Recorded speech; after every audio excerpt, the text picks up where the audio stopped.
La fascination que crée le fascisme, elle est glaçante. On a beau la dénoncer, on a beau la ridiculiser, les gens continuent à être pris dans son jeu. Seulement, c'est peut-être aussi qu'on le fait mal. C'est peut-être qu'on se laisse prendre à cette fascination nous aussi. Toutes les œuvres qu'on a citées, elles partent de l'idée que le fascisme, ça ne marche pas. Qu'il suffit de montrer la réalité du fascisme et les gens ouvriront les yeux. Et du coup, jamais elles ne prennent le temps de montrer autre chose que le fascisme. Fight Club se clôt sur l'explosion finale. Personne, dans le microcosme de Squid Game, n'imagine une révolte, une autre porte de sortie. Seong Gi-hoon va jusqu'au bout du jeu, il gagne, et seules les dernières secondes de la série nous laissent entendre qu'il pourrait se révolter.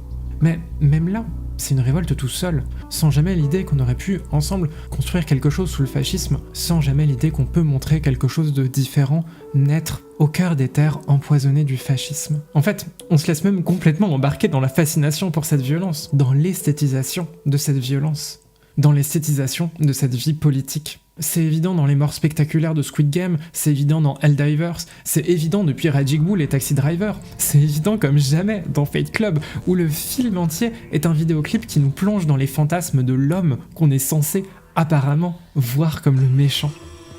L'art, c'est nos fantasmes. L'art, c'est le plaisir.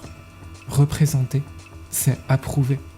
Si tous ces réalisateurs ne montrent que ça, c'est pas par ironie. C'est parce qu'eux aussi sont pris dans cette fascination. Ces films ne sont pas du second degré. Ils se sont laissés, eux aussi, prendre au jeu de la fascination. L'art est surface. Le second degré n'existe pas.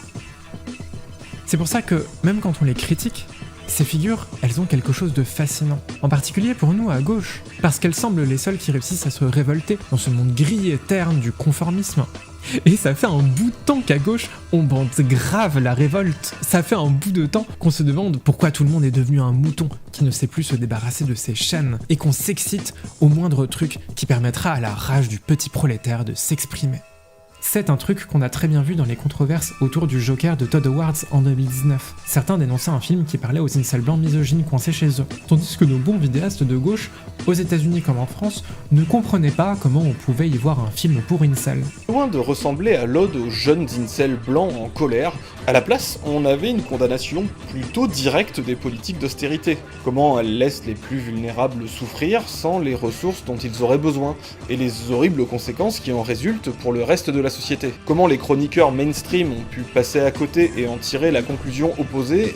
Bah, parce que le fascisme sait très bien parler aux petits mecs blancs qui subissent toute la journée la violence structurelle, institutionnelle, en leur promettant qu'ils pourront défouler leur haine sur, je sais pas, leur assistante sociale qui, comme par hasard, est une meuf noire, et puis, bah, une random figure qu'ils associent à l'élite.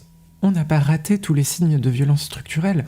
Au contraire, on les voit, et on voit qu'ils ne sont pas utilisés ici pour proposer une sortie du capitalisme, mais bien une radicalisation de celui-ci, du patriarcat et du suprémacisme.